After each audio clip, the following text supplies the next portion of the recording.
Hello everyone, this is Raju Devakar. Welcome to all my channel Commerce Hunt. So today's topic is economic and non-economic activities. Lecture number 2, subject Business Studies of class 11, chapter number 1. So let's start. I have already discussed about human activities and their classification in the previous lecture. So what is human activities? Do you know? Human activities are those activities which is carried by man for achieving their goals. मतलब man मतलब किसी activities को run करता है, ठीक है, अपने गोल को अचीव करने के लिए, उसे हम बोलते हैं human activities. Human activities categorise into two parts, economic activities and non economic activities. Economics activities is further classified into three parts, that is business, profession and employment. It is for means of livelihood. Then non-economic activities further classified into four parts. First is leisure time activities, it is for pleasure. Then family obligation activities for love, for family. Then religious and cultural activities for mental satisfaction, and social welfare activities for sympathy to others. So, what do you mean by economic activities? Economic activities are related to production, consumption, distribution, exchange of goods and services. मतलब जो economic activities होती हैं उसमें हम कुछ factors को include करते हैं, जो हैं production, distribution, consumption and exchange. All factors are very important in economic activities. The primary aim of economic activity is the production of goods and services with a view to make them available to consumer. मतलब जो consumer है और customer है उसकी needs के according production करना, ठीक है, और उसकी नीड्स के अकॉर्डिंग गुड्स और प्रोडक्ट को बनाना, जिससे जो कस्टमर है उन्हें टाइम पे अवेलेबल हो जाए. Human activities which are performed in exchange for money or money's worth are called economic activities. मतलब ऐसी एक्टिविटीज जिनका अल्टीमेट ऑब्जेक्टिव मनी को जनरेट करना है उसे हम बोलते हैं economic activities. If we talk about in other words of economic activities, economic activities are those efforts which are undertaken by man to earn income, money, wealth for his life, and to get or secure maximum satisfaction of wants with limited and scarce resources. मतलब जो businessman होता है वो क्या करता है, कुछ limited resources को यूज़ करके वो कोई गुड्स एंड सर्विसेज को डेवलप करता है और अपने कस्टमर को प्रोवाइड करता है. साथ साथ इन रिटर्न कस्टमर उसे क्या देता है, कस्टमर उसे मनी देता है, जिससे इकोनॉमिक एक्टिविटीज़ का डेवलपमेंट होता है. If we talk about the examples of economic activities, a worker work in a factory and get wages. मतलब कोई वर्कर है, कोई मजदूर है, वो किसी फैक्ट्री या इंडस्ट्री में वर्क करता है और उस काम के बदले उसे क्या मिलता है, उसे मिलता है वेजेस, दैट इज मजदूरी.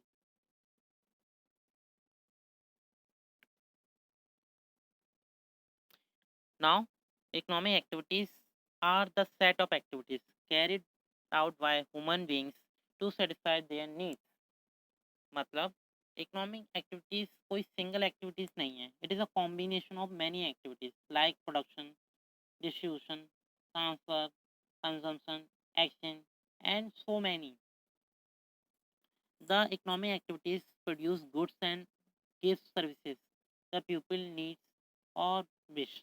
मतलब जो कस्टमर है उसकी जो नीड्स है, विश है, वांट्स है, उसके अकॉर्डिंग जो बिजनेसमैन होता है वो क्या करता है, गुड्स को प्रिपेयर करता है और साथ साथ सर्विसेज प्रोवाइड करता है, जिससे जो कंज्यूमर है वो कहीं ना कहीं सेटिस्फाई हो जाए और इन फ्यूचर वो उसे बेनिफिट प्रोवाइड करे.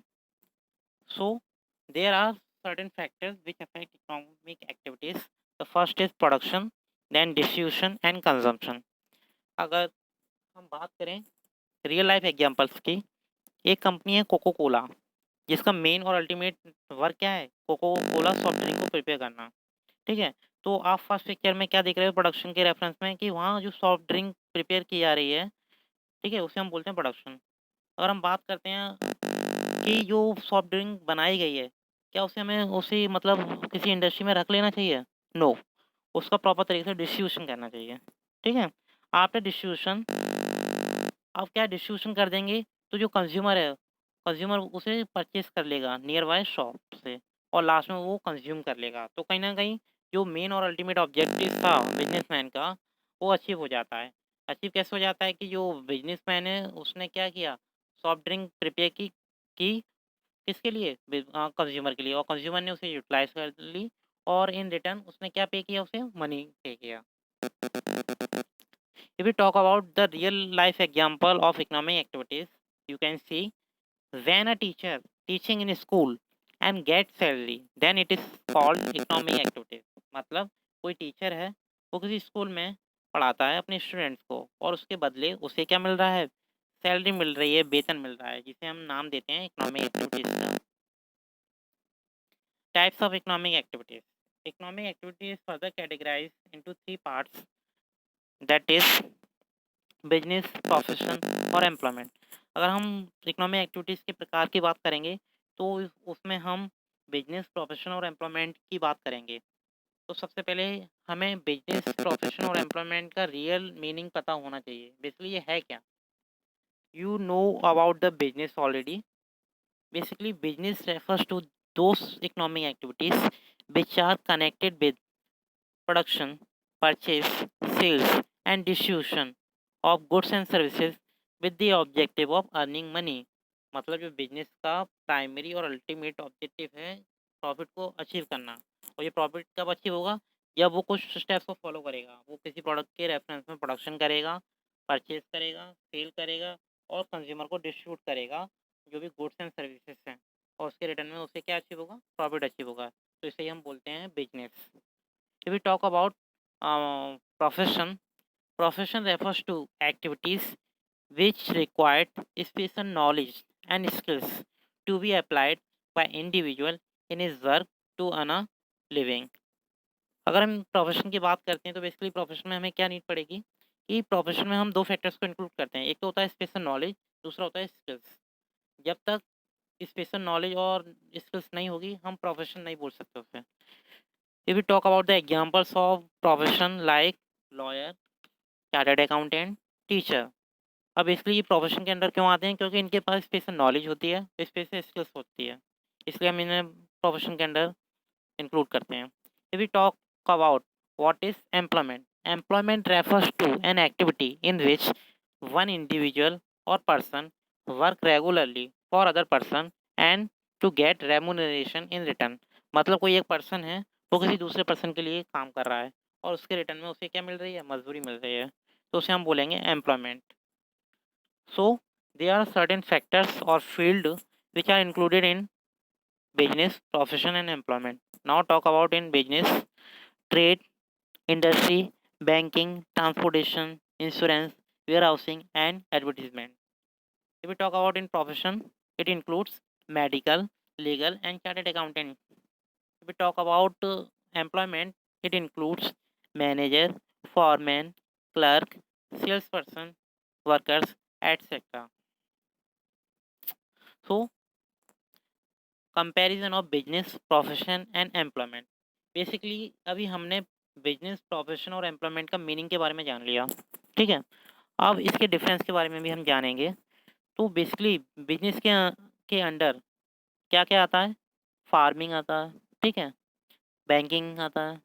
We talk about profession, it includes accounting और चार्टर्ड अकाउंटेंट और doctor. If we talk about employment, it include workers and employees.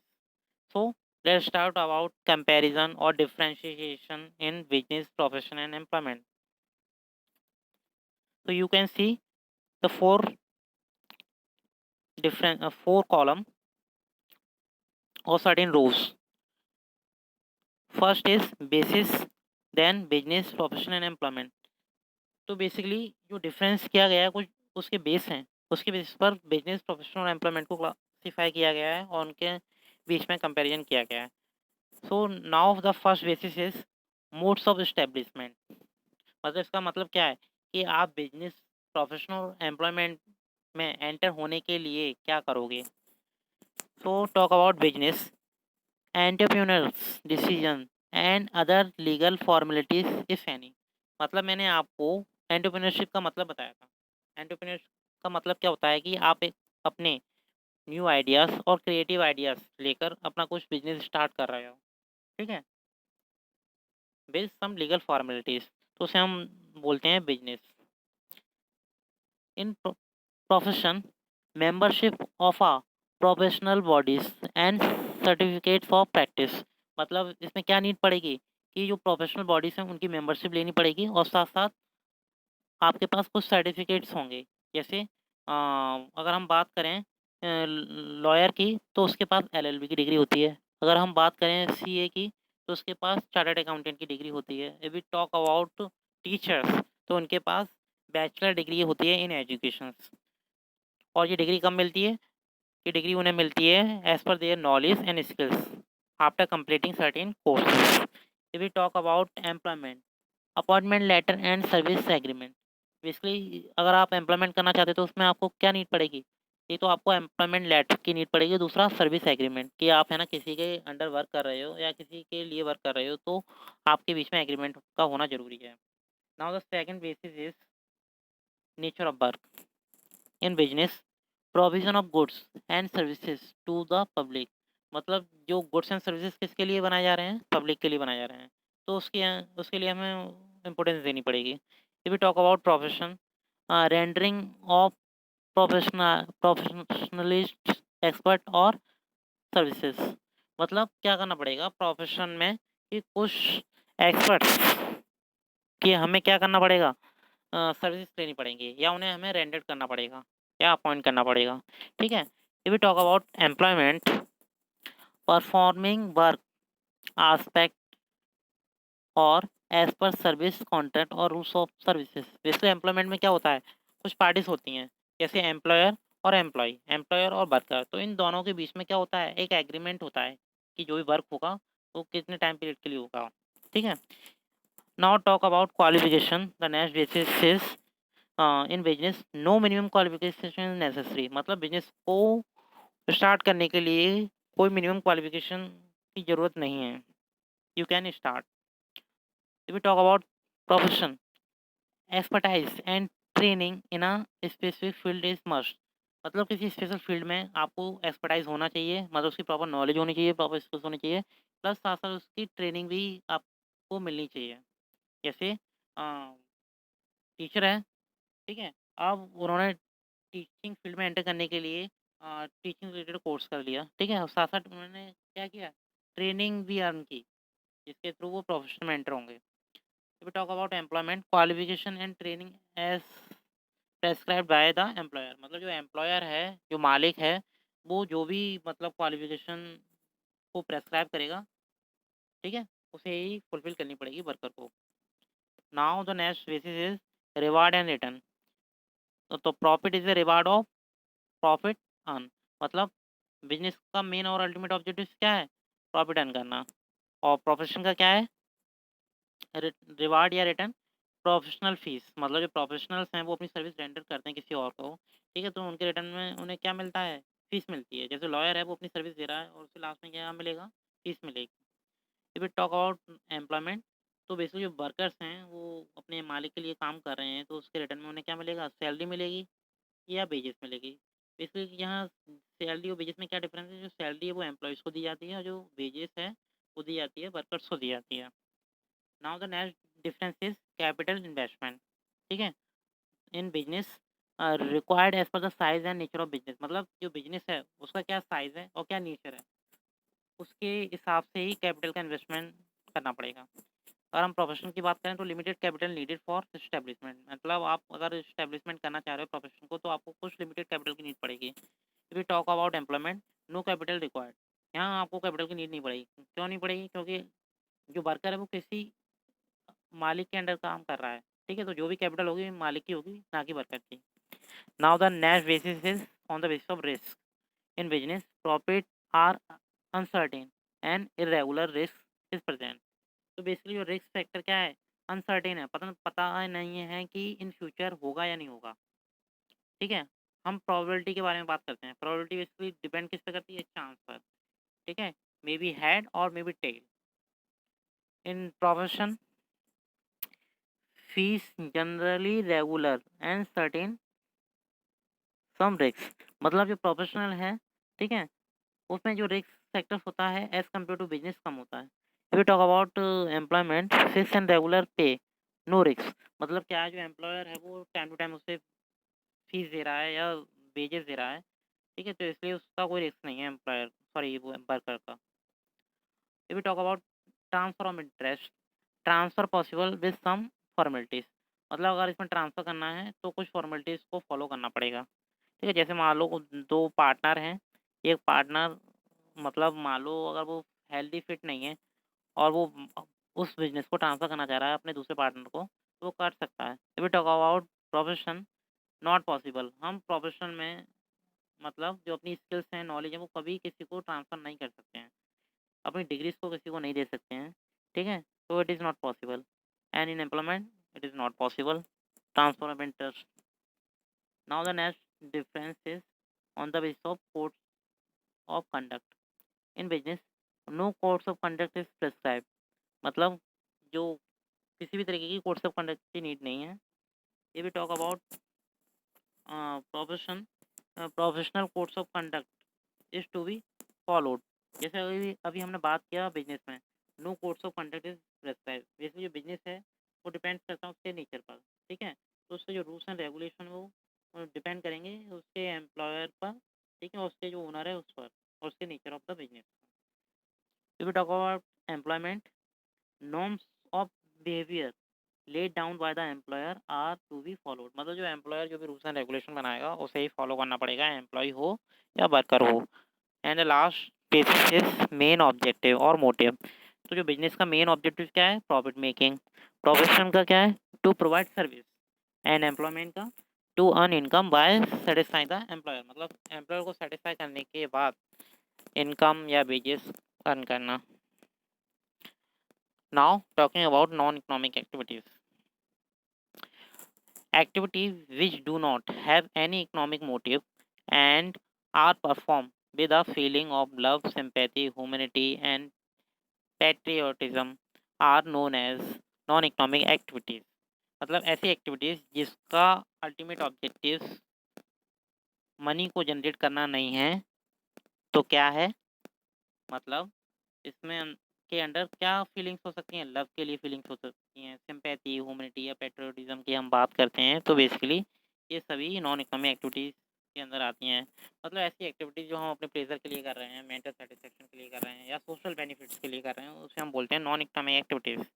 We talk about examples, playing, dancing, giving donation, a housewife cooking food for family, और a boy helping an old man cross the road। मतलब हम खेल रहे हैं, ठीक है, dance कर रहे हैं, या हम किसी को डोनेशन दे रहे हैं, या कोई हाउसवाइफ है वो अपनी किचन में अपनी फैमिली के लिए कुछ फूड प्रिपेयर कर रही है, या कोई बॉय है वो किसी ओल्ड मैन को रोड क्रॉस करने में हेल्प कर रहा है। तो ये सारी एक्टिविटी नॉन इकोनॉमिक एक्टिविटीज़ के अंडर आएंगी, क्योंकि यहाँ कहीं भी मनी का जनरेशन नहीं हो रहा है। So, talk about the real example of non-economic activities is when a teacher is teaching her son, daughter, then it is called non-economic activity। मतलब कोई टीचर है, अब वो स्कूल में नहीं पढ़ा रही, वो अपने घर पर अपने बच्चों को पढ़ा रही है, ठीक है। अब वो अपने घर पर अपने बच्चों को पढ़ाएगी, तो यहाँ मनी का जनरेशन का कॉन्सेप्ट तो होता ही नहीं है, तो हम बोल सकते हैं it is a non economic activity. Now difference between economic and non economic activity. अब हमने इकोनॉमिक एक्टिविटी को सेपरेट पढ़ लिया, नॉन इकोनॉमिक एक्टिविटी को पढ़ लिया, अब हम इन दोनों के बीच में अंतर पैदा कर सकते हैं, ठीक है, मतलब डिफरेंस क्रिएट कर सकते हैं। On the basis of meaning, economic activities are those by which we can earn our livelihood. मतलब अपने जीवन यापन के लिए, ठीक है, और मनी अर्न करने के लिए हम जो एक्टिविटीज़ करते हैं उसे हम बोलते हैं economic activities. Non economic activities are those perform out of love, sympathy, sentiment and patriotism etcetera. मतलब लव के लिए करें, सिंपैथी के लिए किए, प्लेजर के लिए, मेंटल सेटिस्फैक्शन के लिए, तो उन एक्टिविटीज़ को हम बोलते हैं non economic activities. On the basis of purpose और expectations in economic activities, this activities are undertaken to earn money and to create wealth. मतलब मनी को अर्न करना और वेल्थ को क्रिएट करना, यही इसका अल्टीमेट ऑब्जेक्टिव है। If we talk about non-economic activities, these activities are undertaken to satisfy social, psychological and emotional needs। मतलब इनका मेरा और अदर ऑब्जेक्टिव क्या है कि अपनी जो मेंटल सेटिस्फेक्शन है उसे सेटिस्फाई करना, ठीक है, साइकोलॉजिकल और जो इमोशनल नीड्स हैं उसे फुलफिल करना। Now on the basis of example, अभी तक हमने कुछ एग्जांपल्स तो देख लिए इकोनॉमिक एक्टिविटीज़ और नॉन इकोनॉमिक एक्टिविटीज़ के बारे में। So a worker working in a factory, ठीक है, कोई वर्कर वो किसी फैक्ट्री में वर्क कर रहा है और उसके रिटर्न में उसे मनी मिल रही है, तो हम बोलते हैं उसे economic activities. A doctor operating in his clinic, मतलब कोई डॉक्टर है वो अपनी क्लिनिक में वर्क कर रहा है, ठीक है, तो ये भी इकोनॉमिक एक्टिविटी का पार्ट है। और a teacher teaching in school. We talk about non economic activities. A housewife cooking food for her family, a boy helping an old man cross the road, a person goes to the temple to others his prayer, offer his prayer, मतलब वो मंदिर जा रहा है pray करने के लिए, ठीक है, तो ये भी क्या है, नॉन इकोनॉमिक एक्टिविटीज़ है। We talk about on the basis of outcome in economic activity, production distribution and consumption of goods and services, मतलब क्या है इसका आउटकम, क्या है, प्रोडक्शन करना है, ठीक है, डिस्ट्रीब्यूशन करना है, कंजम्पशन करना है किसी भी गुड्स एंड सर्विसेज का। गुड्स एंड सर्विसेज का मतलब क्या है, किसी भी प्रोडक्ट से है। We talk about non economic activity, mental and psychological satisfaction, मतलब जब तक मेंटल और साइकोलॉजिकल सेटिस्फेक्शन नहीं हो जाता और मेंटल और साइकोलॉजिकल नीड्स हमारी फुलफिल नहीं हो जाती, ठीक है, तो हमारी नॉन इकोनॉमिक एक्टिविटीज़ का जो अल्टीमेट ऑब्जेक्टिव है वो अचीव नहीं होगा। Now the next base is types for example. So there are three types of economic activity: business, profession, and employment. I have already discussed you. Uh, in non-economic activities, religious, social, ठीक है, parental and patriotic activities are the example of non-economic activities.